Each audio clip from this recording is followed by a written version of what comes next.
राजस्थान में अशोक गहलोत सचिन पायलट के बीच जो हो रहा है उसको देख करके तमाम लोग ये समझना चाहते हैं कि वाकई में क्या 18 अक्टूबर के बाद जब कांग्रेस के अध्यक्ष का चुनाव खत्म हो जाएंगे उसके बाद गहलोत की कुर्सी रहेगी या पायलट की वापसी होगी।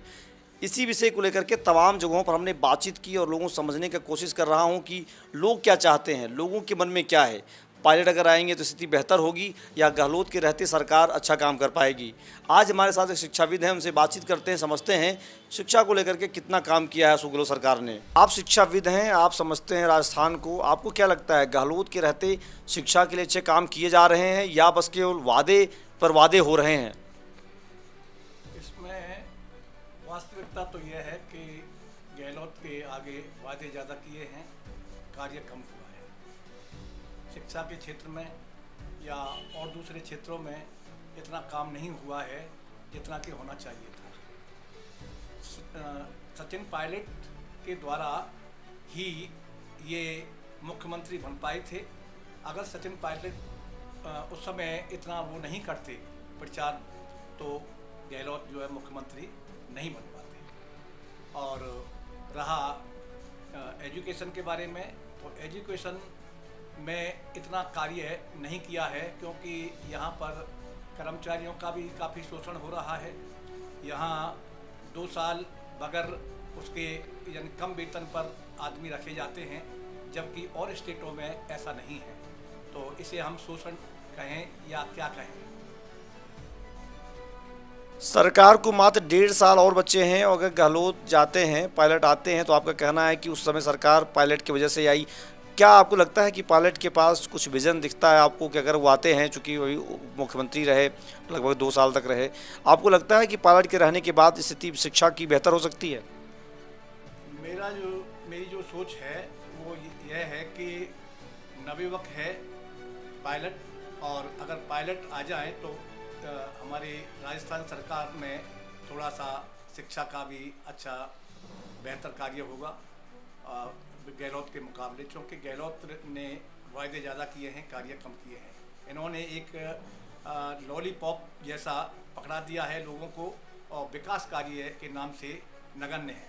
राजस्थान और स्टेटों में अच्छे विकास हो रहे हैं, यहाँ उस स्टेटों के मुकाबले कम विकास है। ये एक चीज़ ये कहा जाता है लगातार कि जो लोग जिनसे मेरी बातचीत हो रही है उनसे ये वो कहते हैं कि गहलोत जो है सभी जातियों के नेता हैं, पायलट के पास एक विशेष जाति की बात की जाती है। आपको लगता है अगर पायलट यहाँ पर मुख्यमंत्री बनते हैं तो सभी के लिए काम कर पाएंगे या वो जो ठप्पा लगा रहे हैं लोग, जिस तरह की बातें कर रहे हैं, बस वहीं तक सीमित रह जाएंगे? ऐसा नहीं है, क्योंकि जब आदमी मुख्यमंत्री बनता है तो वो हर वर्ग के लिए सोचता है। तो पायलट में भी वही गुण हैं, क्योंकि इनके जो पिताजी थे राजेश पायलट, वो एक अच्छे मिनिस्टर रहे हैं और उन्होंने जिस भी मिनिस्ट्री में काम किया और यानी अच्छा कार्य किया है, और उन्हीं की रास्ते पर ये पायलट चल रहे हैं। तो यहाँ पर जितना भी क्षेत्र है, केवल गुर्जर ही इनके उसमें नहीं है, और भी लोग जो है इनको फेवर कर रहे हैं। वो तो एक राजनीतिक मामला है और ऊपर से इन पर दबाव पड़ता है, और गहलोत भी जो है उसी के द्वारा बनाए गए हैं। बाकी वास्तविकता यह है कि अगर सचिन पायलट मुख्यमंत्री बना दिए जाए तो शायद गहलोत के मुकाबले अच्छा कार्य कर पाएंगे। एक आखिरी सवाल आपसे करना चाहूँगा, शिक्षा को लेकर के आपको क्या प्लानिंग लगती है कि अगर आप मानते हैं अगर पायलट आते हैं तो उनके लिए क्या संदेश होगा आपको शिक्षा को लेकर के? शिक्षा में आमूलचूल परिवर्तन होना जरूरी है, क्योंकि अभी तो केंद्र सरकार जो शिक्षा नीति लागू करती है उसे राज्य सरकार नहीं लागू करती है, और केंद्र के खिलाफ यहाँ की सरकार काम कर रही है, जबकि ऐसा नहीं होना चाहिए। केंद्र और राज्य में दोनों में सामंजस्य स्थापित होना चाहिए। अगर सामंजस्य रहेगा तो शिक्षा हमारी जो है आगे बढ़ेगी। यहाँ की सरकार ऐसा सोचती है, अपनी कुर्सी को बचाने के लिए सब कुछ ऐसा करती है। तो मतलब आपको लगता है कि गहलोत की सरकार शिक्षा के लिए अच्छा काम नहीं कर पा रही है जो केंद्र सरकार कह रही है, तो क्या पायलट के आने के बाद लगता है आपको वो चीज़ें यहाँ पर धरती पर मूर्त रूप से उतरती हुई दिखेंगी आपको? शायद मेरा विचार है कि पायलट अगर मुख्यमंत्री बन जाते हैं तो वो गहलोत के मुकाबले अच्छा कार्य कर पाएंगे शिक्षा के क्षेत्र में। मेरे साथ एक और शिक्षाविद हैं जो समझते हैं कि अशोक गहलोत और सचिन पायलट को लेकर जिस तरह की रस्साकसी चल रही है, आपको क्या लगता है कि पायलट अगर आते हैं चीज़ें बदल पाएंगी या जैसी हैं वैसी ही रह जाएंगी? मेरे हिसाब से एक युवा मुख्यमंत्री जब बनकर के आएंगे तो वो युवाओं के लिए और विद्यार्थियों के लिए काफ़ी कुछ सोचेंगे और जो अभी तक जो ढर्रा चला आ रहा है उस ढर्रे के अंदर परिवर्तन करेंगे। आज ये देखने में आता है कि जो आज आईएएस जो बनाए हुए हैं, डायरेक्टर्स वगैरह बनाए हुए हैं, उनका कोई वजूद ही नहीं है।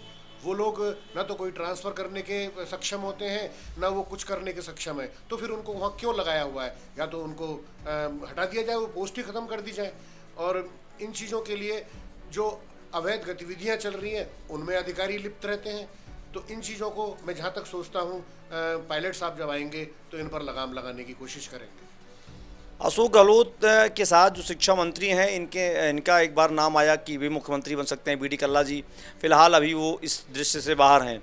अब जिस तरीके से कहा जा रहा है कि पायलट आएंगे, तो पायलट अगर आ जाते हैं तो वो युवा हैं, उनको राजस्थान की बहुत मैच्योरिटी नहीं, कुछ लोगों ने ये भी कहा, गहलोत ने भी कहा कि बहुत मैच्योर नहीं है। आप कह रहे हैं युवा हैं, तो या क्या उनके जो उम्र है वो उनकी उम्र मुख्यमंत्री के सुटेबल आप मान सकते हैं?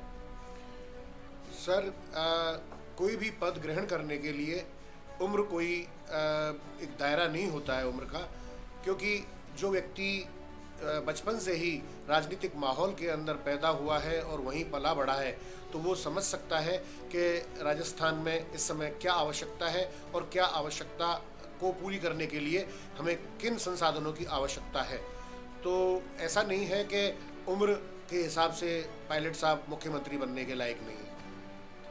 एक और बात मैं आपसे जानना चाहूँगा, लगातार वो बात होती है कि राजस्थान में पिछले दिनों आपने देखा होगा तमाम परीक्षाएं हुई हैं, लीक हुआ है, रीट पेपर हुआ, रीट में किस तरह से बवाल अभी चल ही रहा है फर्स्ट और सेकंड के लिए। हम लोगों ने एक और परीक्षा देखी, उसमें पीआरओ की हुई, उसमें भी बवाल हुआ। लगभग राजस्थान में इंटरनेट बंद कर दिया जाता है परीक्षा से एक दिन पहले, क्योंकि इनको डर रहता है कहीं न कहीं से पेपर लीक हो जाएगा। तो आप इसको कैसे देख पा रहे हैं? पायलट आने के बाद क्या इस पर रोक लग पाएगी? सर ये डर नहीं रहता सरकार को, ये सब कुछ सरकार के संरक्षण में ही होता है। नहीं तो किसी की इतनी हिम्मत नहीं है कि वो सरकारी खजाने में से पैसा निकाल लाए या सरकारी कस्टडी में से पेपर बाहर निकाल ले। तो जब पायलट साहब आएंगे तो मैं ये अपेक्षा करता हूँ उनसे कि वो इस चीज़ पर जो पेपर आउट होने की जो एक चल रही है, मतलब हर ऐसा शायद ही कोई पेपर जाता हो, कोई भी ऐसी परीक्षा होती हो जिसमें कोई किसी तरह की कंट्रोवर्सी ना होती हो, तो पायलट साहब आकर के इस चीज़ को भी अपने नज़र में रखेंगे। जयपुर में मेरे साथ थे शिक्षाविद, जिन्होंने बताया किस तरीके से अशोक गहलोत की सरकार केंद्र सरकार की योजनाओं को धरातल पर उतारने में कहीं न कहीं फेल हो रही है। पायलट अगर आएंगे, युवा हैं, तो वो कुछ चीज़ों को बेहतर कर पाएंगे। लगातार हमारी सीरीज जारी है और आप देख रहे हैं राजस्थान के अलग अलग क्षेत्रों से मैंने आपको वीडियो दिखाया है। टोंक भी जाएंगे, वहाँ से भी हम बातचीत करेंगे लोगों से। देखते रहिए पोल टॉक। धन्यवाद।